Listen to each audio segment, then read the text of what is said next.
మూడు ముళ్ళ పందెం పార్ట్ 79. హాయ్ ఫ్రెండ్స్, వీడియో చూస్తున్నారు కానీ అసలు కామెంట్ ఒక్కరు కూడా చేయడం లేదు. వీడియో నచ్చితే కామెంట్ చేయండి. స్టోరీలోకి వెళ్ళిపోదాం.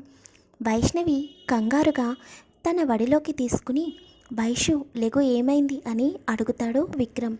కానీ వైష్ణవి నుండి ఎటువంటి రెస్పాన్స్ ఉండదు. వెంటనే విక్రమ్ తరుణ్కి కాల్ చేసి ఛాంబర్కి రమ్మంటాడు.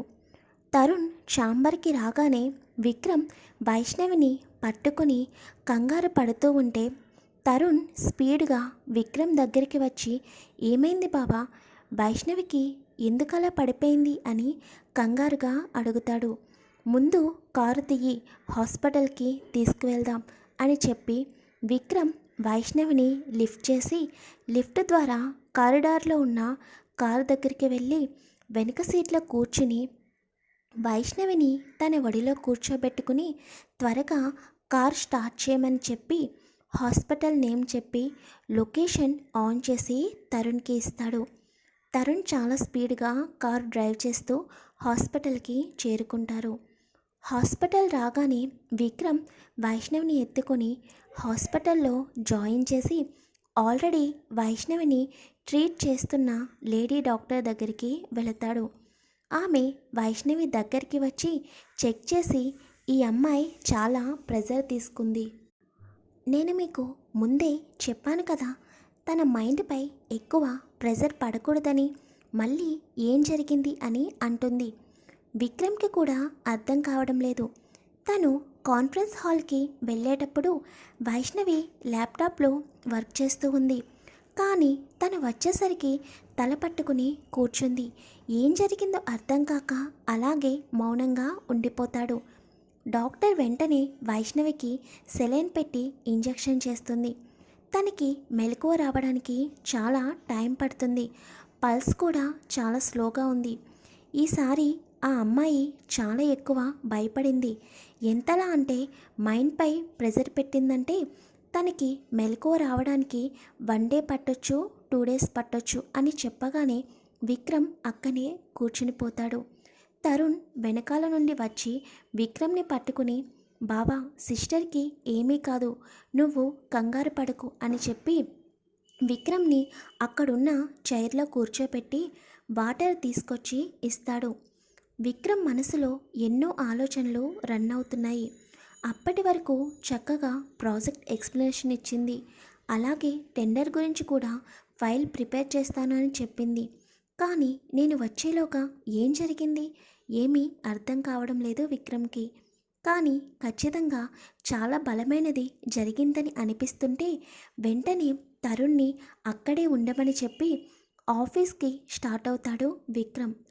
బావా, చెల్లిని ఈ సిచ్యువేషన్లో వదిలేసి నువ్వు ఎక్కడికి వెళ్తున్నావు అని అనగానే నేను వస్తాను, నేను వచ్చే వరకు జాగ్రత్తగా చూడు, అలాగే ఒకసారి ప్రియాకి కాల్ చేసి హాస్పిటల్కి రమ్మని చెప్పు అని స్పీడ్గా ఆఫీస్కి స్టార్ట్ అవుతాడు విక్రమ్. తరుణ్ ముందుగానే ప్రియా నెంబర్ తీసుకోవడం వలన ప్రియాకి కాల్ చేస్తాడు.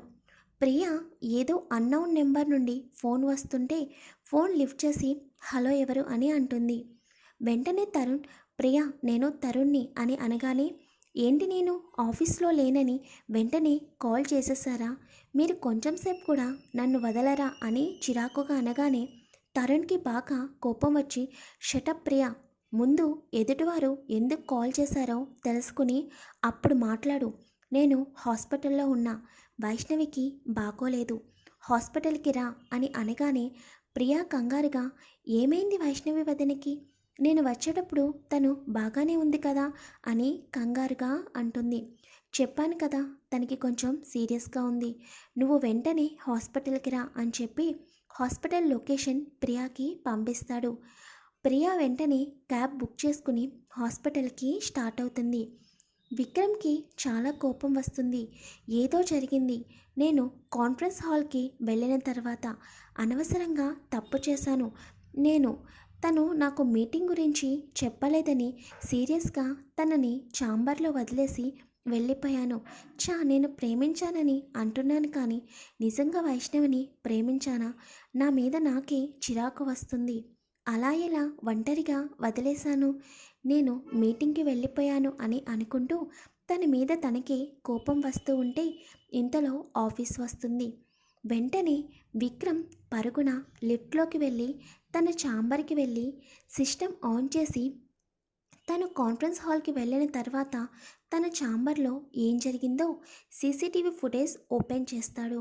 విక్రమ్ వెళ్ళిన తర్వాత ప్రియా రావడం, కీస్ తీసుకుని వెళ్ళిపోవడం, తర్వాత వైష్ణవి ఫోన్ తీసుకుని చాలాసేపు ఆలోచించడం, ఇంతలో ఫోన్ రాగానే లిఫ్ట్ చేయడం, కంగారుగా మాట్లాడడం, తర్వాత ఏదో మొబైల్లో చూసి సోఫాలో అలాగే కూర్చుని చాలాసేపు ఏడవడం, ఇంతలో మళ్ళీ ఫోన్ రావడం, వైష్ణవి ఏడుస్తూ ఫోన్ మాట్లాడి అలాగే సోఫాలో తల పట్టుకుని కూర్చోవడం. కొంతసేపటికి విక్రమ్ ఛాంబర్లోకి రావడం చూడగానే విక్రమ్ పిడికిలి బిగుసుకుంటుంది. అసలు ఎవరు తనకి కాల్ చేశారు, కాల్ చేసి ఏం చెప్పారు, తన మైండ్పై అంత ప్రెజర్ పడేటట్టు చేసింది ఎవరు అని అనుకుంటూ అక్కడే పక్కన పడిన ఫోన్ తీసుకుని చూస్తాడు. కానీ వైష్ణవి ఫోన్ని కిందకి వదిలేయడం వలన అది ఓపెన్ అవ్వదు. విక్రమ్కి అప్పటికే కోపం బాగా పెరిగిపోతుంది. వైష్ణవిని ఆ స్థితికి తీసుకువచ్చిన వారిని ఎదురుగుండా కనిపిస్తే చంపేయాలన్నంత కోపం వస్తుంది. వెంటనే రూమ్లోకి వెళ్ళి ఫోన్కి ఛార్జింగ్ పెడతాడు. అలా కొంతసేపు ఛార్జింగ్ పెట్టినా కూడా ఫోన్ ఓపెన్ అవ్వకపోయేసరికి వెంటనే ఫోన్ తీసుకుని మొబైల్ స్టోర్కి వెళతాడు. కొంత సమయం తర్వాత ఫోన్ రిపేర్ చేయించి ఫోన్ తీసుకుని కారులో కూర్చుని ఫోన్ చేస్తాడు. అందులో వైష్ణవికి రిషి చాలాసార్లు కాల్ చేయడం, అలాగే మెసేజ్ చేయడం చూసి విక్రమ్కి రిషిపై చెప్పలేనంత కోపం వస్తుంది. వెంటనే వాడు ఎదురుగుండా ఉంటే షూట్ చేసి పడేయాలంత కోపం వస్తుంటే కానీ వైష్ణవి మొబైల్లో ఏం చూసిందో అర్థం కాక మొత్తం చెక్ చేస్తూ ఉంటాడు. వాట్సాప్ ఓపెన్ చేసిన రిషి దగ్గర నుండి మెసేజ్ డిలీటెడ్ అని చూపిస్తుంది. అది చూడగానే విక్రమ్కి ఇంకా కోపం పెరిగిపోతుంది. అసలు వాడు వైష్ణవికి ఏం మెసేజ్ పెట్టాడు, ఎందుకు మళ్ళీ డిలీట్ చేశాడు, ముందు వాడి పని చూడాలి. కానీ వాడు ఇలా ఒక్కసారి చచ్చిపోవడం నాకు ఇష్టం లేదు. నా వైషుని ఎంతలా బాధ పెట్టాడో వాడు కూడా అంతలా బాధపడి నా కాళ్ళ దగ్గరికి వాడంతటా వాడే రావాలి అని అనుకుంటూ స్టీఫెన్కి కాల్ చేస్తాడు.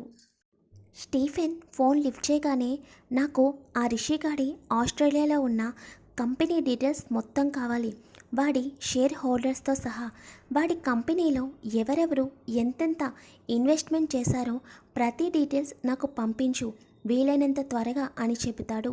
విక్రమ్కి చాలా అసహనంగా అనిపిస్తుంటే అసలు ఆ మెసేజ్ ఏంటో అర్థం కాక సీట్ వెనక్కి వాలి కళ్ళు మూసుకుంటాడు. ఇంతలో వైష్ణవి ఫోన్ రింగ్ అవుతూ ఉంటుంది. విక్రమ్ ఒక్కసారిగా వైష్ణవి ఫోన్ చూసేసరికి స్క్రీన్పై రిషి అని కనిపిస్తుంది. రిషి పేరు చూడగానే విక్రమ్ కళ్ళు రక్తవర్ణం దాలుస్తాయి. హాయ్ ఫ్రెండ్స్, స్టోరీ ఎలా ఉందో కామెంట్ చేయండి. స్టోరీ ఇంట్రెస్ట్ లేకపోతే చెప్పేయండి, స్టోరీ అసలు పెట్టను.